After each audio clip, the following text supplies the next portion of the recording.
बिस्मिल्लाहिर्रहमानिर्रहीम। आज की कहानी कुछ यूं है कि दो बीज लगे हैं बादाम का पौधा जिस तरह होता है।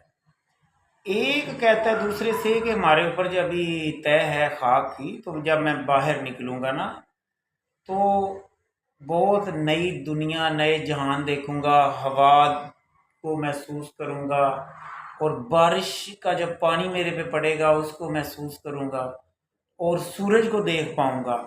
और एक नया जहान है और बड़ी रौनक जगह है और क्या कमाल नया जहान है। ये तो अभी तय के अंदर है हम, इसलिए हम जब बाहर निकलेंगे ना तो एक नया जहान देख पाएंगे। तो मैं तो उसका बड़ा इंतज़ार कर रहा हूँ, बड़ी कोशिश कर रहा हूँ, बड़ी दुआएं कर रहा हूँ कि बाहर निकलूँ।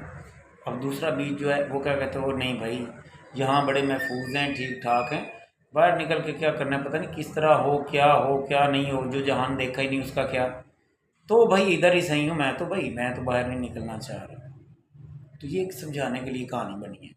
फाइनली वो जो पौधा बाहर निकलना चाह रहा था वो बाहर, उसकी शाख फूटी, आगे बादाम से आगे वो छोटा पौधा बना, वो इस तरह बाहर निकलता है। और फिर जब उसके ऊपर पत्ते आते हैं तो वो हरियाली उस पर आती है मज़ीद, या मज़ीद काफ़ी बड़ा पौधा बन जाता है। और वो हवाएं भी देखता है, उस पर तितलियाँ भी आते हैं, परिंदों को देखता है, ये सारा जहान वो देखता है। लेकिन दूसरा जो है वो ज़मीन के अंदर ही रह जाता है। तो याद रखें, दूसरा रिस्क नहीं लेना चाहता, दूसरा डर और खौफ में रहा है। वो उस रहने की वजह से तो फाइनली उसके बाद हुआ क्या था, चंद ही दिनों बाद एक मुर्गी आई, उसने ऐसे ऐसे ज़मीन खोदी, दूसरा बीज देखा जो दूसरा बीज में पड़ा हुआ था, उसे इधर से तोड़ा, खाया, साइड में निकल गई। और उसका इंजाम ऐसा ही हुआ। लेकिन जिसने रिस्क लिया, जिस बीज ने आगे बढ़ने की ख्वाहिश जाहिर की, वो बाहर भी आया, उसने पौधा भी बन गया और उसके ऊपर तितलियां भी आईं, उसके ऊपर आगे फल भी लगा और उसके ऊपर सारा कुछ है। ज़िंदगी में रिस्क लेना, पॉजिटिविटी की तरफ सीखें, डर खौफ ख़त्म करें।